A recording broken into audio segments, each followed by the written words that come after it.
For more on the politics of yesterday's appearance by President Trump, we're joined now by Laurel Rosenhall, who covers politics for CalMatters. Laurel, it's great to have you back with us.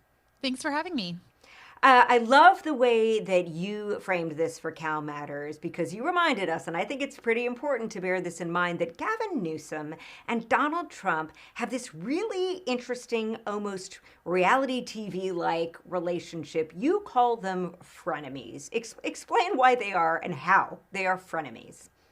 You know, it's just been so interesting to watch this evolve in the 2 years that Newsom has been governor. He ran in 2018 on basically an anti-Trump agenda. That was his almost entire political persona. I am not Donald Trump. I oppose everything about Donald Trump. I'm going to lead the state of resistance, and we're going to stick it to the president. That was basically his campaign. And after taking office, he has been deluged, our state has been deluged with ongoing crises and disasters that really require cooperation with the federal government.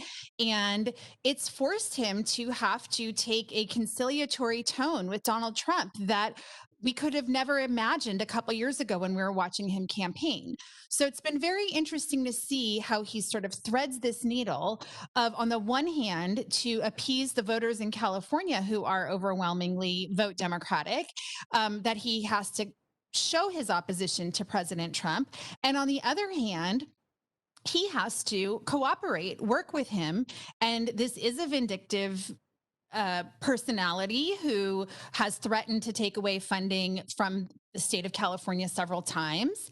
And Newsom has taken a very friendly tone. So it's just been really interesting to watch them evolve in that way. Yeah, and friendly, but there are limits. A lot of folks made note of the fact that Governor Newsom, and in fact, no California officials were there to greet the president on the tarmac. Some other things that might just be worth noting that many of the officials who did meet with the president were wearing face coverings yesterday. The president, of course, wasn't. Let's talk about the president's side of this, because yes, there is a good chance that this state as a whole will not go to him, but in fact go to Joe Biden come November 3rd.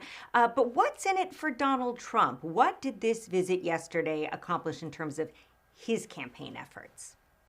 It's a chance for him to show that he is a caring and compassionate president who's looking out for Americans, that he's responding to disaster, and that he notices what's happening here on the West Coast. He had come under a lot of criticism for not really making many public statements about this horrible wildfire season that the West Coast is experiencing. And so this was a chance to come in and show that he's doing something.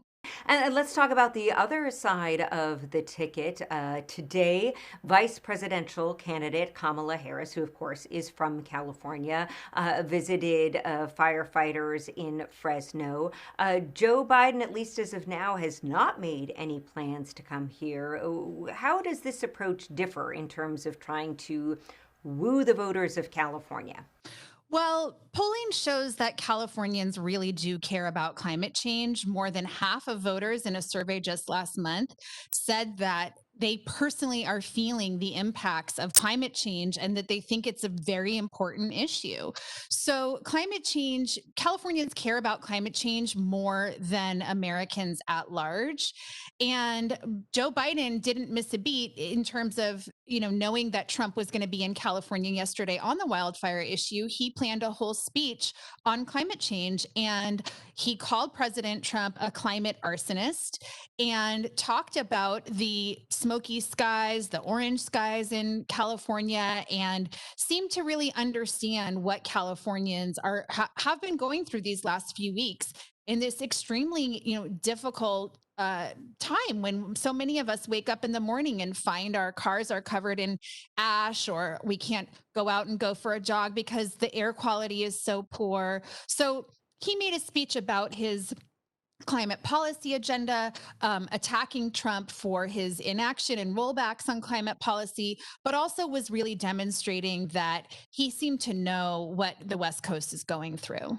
So many things that are coming up on the November 3rd ballot. CalMatters has released an incredible voter guide. What can folks find there, and what races are you particularly excited about? At CalMatters, we really focus on California's state government and politics.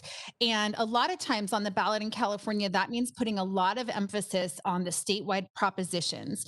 These are the very confusing policy questions that ask voters to make new laws for our state and often rely on enormous spending by the industries who are impacted by these measures to inform voters or try to persuade voters. So we're really delivering a lot of information in our voter guide about the statewide propositions.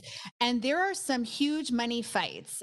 In particular, there's a ballot measure that has to do with the gig economy. It's Prop 22. It's being funded by Uber and Lyft and a couple of other gig companies that are basically looking for an exemption from a labor law, a very controversial labor law that the legislature passed last year. And the money that they have put into that ballot measure so far, it's around $180 million. And it's apparently the most money that has been spent on a ballot measure ever in history. And of course, it's only September. So that one is going to be a very big money fight. On the other side, you have the labor unions who want to uphold that law, who traditionally have a lot of sway in Sacramento and in our California Democratic politics, but they are likely looking to be, really heavily outspent on this. In large part because the labor unions themselves have many things on the ballot that they really care about, including Proposition 15, which would change property taxes and raise property taxes on commercial properties. Not on all commercial properties, but on the big ones. And for labor unions, that's an extremely high priority because that would bring a bunch of new money into government. Laurel Rosenhall, thank you so much for chatting with us. Thanks for having me.